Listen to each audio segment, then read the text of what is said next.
ഈ തെരഞ്ഞെടുപ്പിൽ CPM-നേറ്റ കനത്ത പരാജയത്തിന്റെ കാര്യകാരണങ്ങൾ പരിശോധിക്കുന്ന ഘട്ടത്തിൽ നേതാക്കൾക്കെതിരെ അതിരൂക്ഷമായ വിമർശനങ്ങൾ കീഴ്ഘടകങ്ങളിൽ ഉണ്ടായി.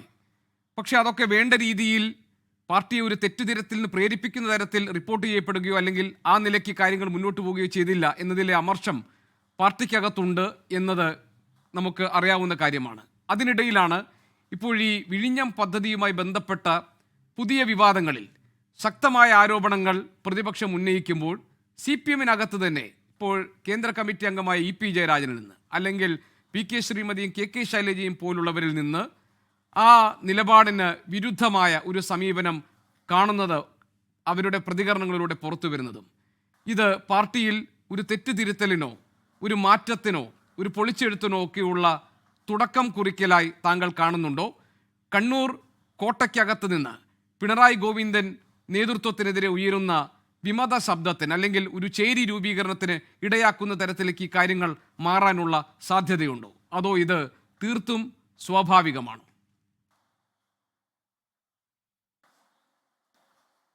ഗോപീഷൻ, തീർച്ചയായും അങ്ങനെ ചിന്തിക്കാവുന്ന സാഹചര്യങ്ങളാണ് നമ്മുടെ നാട്ടിലുള്ളത് എന്ന് പറയേണ്ടി വരും.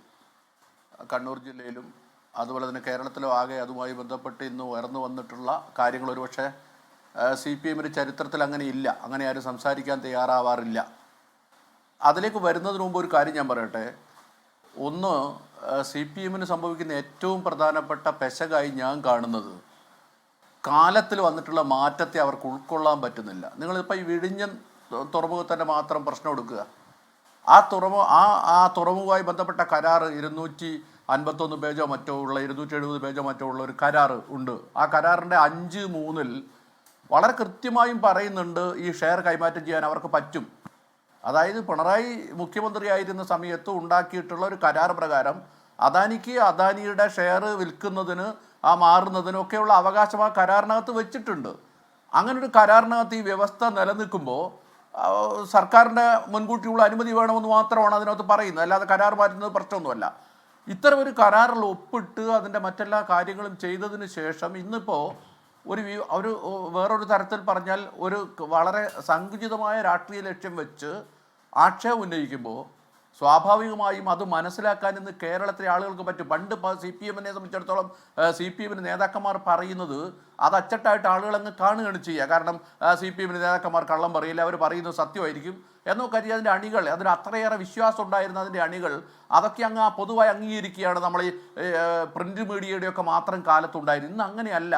ഇന്നിപ്പോൾ ഈ കരാർ എന്താണ് എന്നൊരു സാധാരണ മനുഷ്യന് ഗൂഗിളിൽ സെർച്ച് ചെയ്ത് നോക്കിയാൽ എല്ലാം വളരെ കൃത്യമായി കിട്ടും. അയാൾക്കത് വായിച്ചു നോക്കാൻ പറ്റും.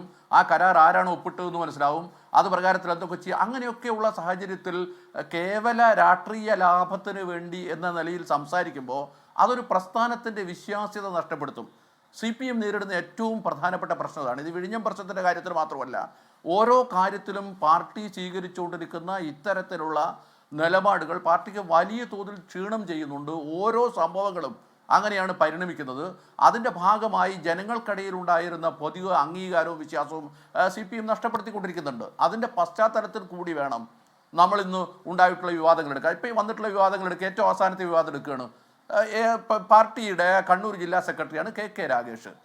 കണ്ണൂർ ജില്ലാ CPM-ൻ്റെ സംഘടനാ രീതി അനുസരിച്ച് അതിൻ്റെ കേന്ദ്രീകൃത ജനാധിപത്യ തത്വം അനുസരിച്ച് ഇതിൻ്റെ MD-യെ മാറ്റുന്നതുമായി ബന്ധപ്പെട്ട ഈ ദിവ്യ അയ്യറെ മാറ്റുന്നതുമായി ബന്ധപ്പെട്ട പ്രശ്നങ്ങളിൽ പ്രതികരിക്കേണ്ടത് CPM-ൻ്റെ സംസ്ഥാന സെക്രട്ടറിയോ അല്ലെങ്കിൽ സംസ്ഥാന തലത്തിൽ പ്രവർത്തിക്കുന്ന സംസ്ഥാന സെക്രട്ടേറിയറ്റ് മെമ്പർമാരോ ഒക്കെയാണ്. KK രാഗേഷിന് അതിൽ എന്തിനാണ് കാര്യം? KK രാഗേഷ് എന്തിനാണ് അതിൽ ഇടപെട്ട് സംസാരിച്ചത്? അങ്ങനെ ഒരു രീതി CPM-ൽ ഉണ്ടോ? അങ്ങനെ ഒരു രീതി ഇല്ലല്ലോ. ഇനിയിപ്പോൾ KK രാഗേഷിനൊപ്പം ഒരാൾ അങ്ങനെ ഒരു അബദ്ധം ചെയ്തു, CPM-ൻ്റെ ഒരു പൊതു രീതി അനുസരിച്ച് അതങ്ങ് അവഗണിക്കും, അല്ലെങ്കിൽ അത് പാർട്ടി കമ്മിറ്റിക്ക് ചർച്ച ചെയ്യും. എന്നിട്ട് ആവശ്യമാണെങ്കിൽ അതിനാവശ്യമായിട്ടുള്ള അയാളുടെ ഒരു നടപടി വേണമെങ്കിൽ നടപടി സ്വീകരിക്കും, അല്ലെങ്കിൽ താക്കീത് ചെയ്യും. ഇനി ഇത് ആവർത്തി ഇതുപോലുള്ള കാര്യങ്ങളൊക്കെ പറഞ്ഞ് CPM അവസാനിപ്പിക്കും. അതാണ് സ്ഥിതി. ഇനി അതിനിടയിൽ ഈ പ്രശ്നങ്ങളെ സംബന്ധിച്ച് പത്രക്കാർ ചോദിച്ചാൽ സാധാരണ CPM-കാർ ചെയ്യുന്നത് ഞാനത് ശ്രദ്ധയിൽപ്പെട്ടിട്ടില്ല, അല്ലെങ്കിൽ എൻ്റെ ശ്രദ്ധയിൽ ഇത് പെട്ടിട്ടില്ല, അതെങ്ങനെയാണ് എന്ന് അറിഞ്ഞുകൂടാ എന്നൊക്കെ പറഞ്ഞിട്ട് മറ്റുള്ള ആളുകൾ അത് ഏറ്റുപിടിക്കാതിരിക്കുന്ന ഒരു സ്ഥിതി ഉണ്ടാവും. നിങ്ങൾ നോക്ക്, കണ്ണൂരിൽ ഈ KK രാഗേഷിൻ്റെ ഈ പ്രസ്താവനയ്ക്കെതിരായി എന്തിനാണ് ഈ ശൈലജ ടീച്ചറും അതുപോലെ ശ്രീമതി ടീച്ചറും ഒക്കെ രംഗത്ത് വന്ന് സംസാരിക്കുന്നത്? അവരിത് പറയേണ്ടി വരുന്നത് എങ്ങനെയാണ്? ചിലപ്പോൾ പറയുന്നതാണ്, ഞങ്ങളോട് മാധ്യമ പ്രവർത്തകർ ചോദിച്ചപ്പോൾ ഞങ്ങൾ അങ്ങനെ പറയേണ്ടി വന്നതാണ്. അതിലൊന്നും ഒരു കാര്യമില്ലെന്നേ. അത് മാധ്യമപ്രവർത്തകർ ചോദിച്ചാലും CPM-കാർക്ക് വളരെ ഭംഗിയായി അതിൽ നിന്ന് ഒഴിഞ്ഞു മാറാൻ പറ്റും. അല്ല ശ്രീ, ഞാൻ അതിനിടയിൽ ഒരു കാര്യം കൂടി പറഞ്ഞോട്ടെ. ഇപ്പൊ കേവലമായി KK രാഗേഷ് നടത്തിയ ഒരു പരാമർശത്തോടുള്ള പ്രതികരണം എന്നതിനപ്പുറത്ത് വിഴിഞ്ഞം പദ്ധതിയുമായി ബന്ധപ്പെട്ട് ഈ സർക്കാരിനെതിരെ വളരെ ഗൗരവ സ്വഭാവത്തിൽ പ്രതിപക്ഷ നേതാവും CPM-ന്റെ സംസ്ഥാന സെക്രട്ടറിയും ആവർത്തിച്ചുന്നയിക്കുന്ന ഒരു വിമർശനമുണ്ടല്ലോ. ആ വിമർശനത്തിന് വിരുദ്ധമായി നിൽക്കുന്ന നിലപാട് കൂടിയായി PK ശ്രീമതിയും KK ശൈലജയുടെയും ഒക്കെ ഈ പ്രതികരണം കൂടി മാറുന്നുണ്ട്. EP ജയരാജൻ അത് പരസ്യമായി തന്നെ പറഞ്ഞു, കേരളത്തിന് അഭിമാനകരമായ ഒരു പദ്ധതിയെ ഏതെങ്കിലും തരത്തിൽ വിമർശിക്കേണ്ട സാഹചര്യമില്ല എന്ന്. അതുമായി ബന്ധപ്പെട്ട കാര്യങ്ങളിലാണ് KK രാഗേഷ് ഒരു പ്രതികരണം നടത്തിയപ്പോൾ അങ്ങനെയൊന്നുമല്ല, ഉദ്യോഗസ്ഥരെ മാറ്റിയതുമായി ബന്ധപ്പെട്ട വിവാദങ്ങളിൽ കഴമ്പില്ല എന്നൊരു നിലപാട് അവിടെ സ്വീകരിക്കുന്നത്. ഫലത്തിൽ ഇതൊക്കെ പ്രതിപക്ഷ നേതാവും CPM-ന്റെ സംസ്ഥാന സെക്രട്ടറിയും സ്വീകരിക്കുന്ന സമീപനത്തിനെതിരായിട്ടുള്ള ശബ്ദമല്ലേ? അങ്ങനെയല്ലേ നമ്മൾ കാണുക? ഒരു സംശയമില്ലാതെ നമുക്കത് പറയാൻ പറ്റും. EP ജയരാജൻ പറയുന്നതിൽ നിന്ന് അത് വ്യക്തമാണ്. EP ജയരാജൻ പറയുന്നതിൽ വ്യക്തമാണ്. ഇതിപ്പോൾ അങ്ങനെ മാത്രം എടുക്കേണ്ട, EP ജയരാജനിൽ മാത്രം നിൽക്കുന്നില്ല. MA ബേബി പാർട്ടിയുടെ അഖിലേന്ത്യാ ജനറൽ സെക്രട്ടറിയാണ്. അദ്ദേഹം പിന്നെ EM സ്മൃതി സെമിനാറിനകത്ത് പിന്നെ MV ഗോവിന്ദൻ മാഷ, ആർക്കും മനസ്സിലാവുന്ന രൂപത്തിൽ MV ഗോവിന്ദൻ മാഷ ലക്ഷ്യം വെച്ചുകൊണ്ട് അദ്ദേഹത്തിൻ്റെ ഭാര്യയെ മത്സരിപ്പിച്ച നടപടി അദ്ദേഹം തന്നെ ഇടപെട്ട് മാറ്റേണ്ടതായിരുന്നു. അത്ര ഒരു വിവാദത്തിന് വിട്ടുകൊടുക്കാൻ പാടില്ലായിരുന്നു എന്ന് പരസ്യമായി പറയാണ്. രണ്ടുപേരും പോളിറ്റ് ബ്യൂറോ മെമ്പർമാരാണ്. ഔചിത്യമായില്ല എന്ന് അദ്ദേഹം പറഞ്ഞു. അതിലൊരു ഔചിത്യം കാണിക്കണമായിരുന്നു എന്ന് MA ബേബി പറഞ്ഞു. ഔചിത്യം കാണിക്കണമായിരുന്നു എന്ന് MA ബേബിക്ക് പറയാം, യാതൊരു സംശയവുമില്ല. അദ്ദേഹം പറയേണ്ടത് പാർട്ടി കമ്മിറ്റിക്കാണ്, പാർട്ടി കമ്മിറ്റിക്ക് അകത്താണ് സാധാരണയിൽ സംസാരിക്കുക. ഇനി ഗോവിന്ദ മാഷി ഔചിത്യം കാണിക്കാതിരിക്കുന്ന പ്രവർത്തനങ്ങൾ നടക്കുന്ന സമയത്ത് CPM-ന്റെ അഖിലേന്ത്യാ ജനറൽ സെക്രട്ടറി അല്ലേ MA ബേബി? അദ്ദേഹത്തിന് ആ സമയത്ത് തന്നെ ഇതിനകത്ത് ഇടപെട്ട് കാര്യങ്ങളെ നിയന്ത്രിക്കാൻ ആവശ്യമായ കാര്യങ്ങൾ ചെയ്യാമായിരുന്നല്ലോ. അത് ചെയ്യാൻ അദ്ദേഹത്തിന് ഉത്തരവാദിത്തമുണ്ടല്ലോ. അദ്ദേഹം മലയാളിയാണ്, കേരളത്തിലാണല്ലോ തെരഞ്ഞെടുപ്പ് നടക്കുന്നത്. ആ സമയത്ത് മറ്റെവിടെയെങ്കിലും അദ്ദേഹത്തിന് വലിയ ജോലികളൊന്നും നിർവഹിക്കാനില്ല. അപ്പോൾ തീർച്ചയായും അദ്ദേഹം കേരളത്തിൻ്റെ സംസ്ഥാന കമ്മിറ്റിയിലും തീരുമാനിക്കുന്ന കാര്യങ്ങളൊക്കെ ഉണ്ട്. അപ്പോൾ ഒരു നിലപാടും സ്വീകരിക്കാതിരിക്കുക, എന്നാൽ പരസ്യമായി EM സ്മൃതിയിൽ മാധ്യമങ്ങളുടെ മുമ്പാകെ ഗോവിന്ദ മാഷി ചെയ്തത് ശരിയായില്ല എന്നൊരു നിലപാട് വെക്കുക. ഇനി അതിരിക്കട്ടെ, വേറൊരു കാര്യം നിങ്ങൾ നോക്കുക. CPM-ന്റെ കേന്ദ്ര കമ്മിറ്റി മെമ്പറാണ് പുത്തലത്ത് ദിനേശൻ.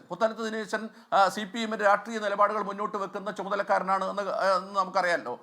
സാധാരണയായി CPM-ന്റെ രീതി എന്താണെന്ന് വെച്ചാൽ CPM-ന്റെ നിലപാട് ഒരു ലേഖനമായിട്ട് ദേശാഭിമാനിയുടെ സെൻട്രൽ പേജിൽ കൊടുത്തിട്ട് അങ്ങനെ വരികയാണ്. അങ്ങനെ ഒരു സാധനം പുത്തലത്ത് ദിനേശൻ ചെയ്തു, ദേശാഭിമാനിയുടെ സെൻട്രൽ പേജിൽ എഴുതി. അതിനുശേഷം അത് ഒരു ഫേസ്ബുക്ക് പോസ്റ്റ് തയ്യാറാക്കി വളരെ കൃത്യമായി കൊള്ളേണ്ട അടുത്ത് കൊള്ളാവുന്ന രൂപത്തിലുള്ള കുറെ കാര്യങ്ങൾ അതിനകത്ത് രേഖപ്പെടുത്തിയിട്ട് അത് ഫേസ്ബുക്കിലൂടെ പുറത്തേക്ക് വരികയാണ്. പ്രശ്നങ്ങളാണ് ഉള്ളത് എന്ന് സോഷ്യൽ മീഡിയയുടെ ഏതാണ്ട് അത് തന്നെ ചെയ്തു. അപ്പോൾ ഒരു സംശയമില്ലാതെ നമുക്ക് പറയാൻ പറ്റും, കണ്ണൂരിൽ അതിഗുരുതരമായ പ്രശ്നങ്ങൾ രൂപപ്പെട്ട് വരികയാണ്. അതിൻ്റെ മറ്റൊരുപാട് വിശദാംശങ്ങളുണ്ട്, നമുക്കിപ്പോൾ പറയാവുന്ന കാര്യങ്ങളല്ല.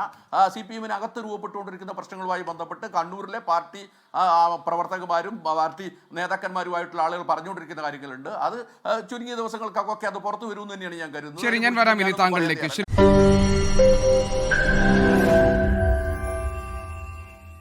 ലോകത്തെവിടെയായാലും ഏത് സമയത്തും 24 വാർത്തകളും ഓഗ്മെന്റഡ് റിയാലിറ്റി പാക്കേജുകളും എക്സ്പ്ലെയിനറുകളും വിശദമായി കാണാൻ ഞങ്ങളുടെ YouTube ചാനൽ നിങ്ങൾക്ക് സബ്സ്ക്രൈബ് ചെയ്യാം.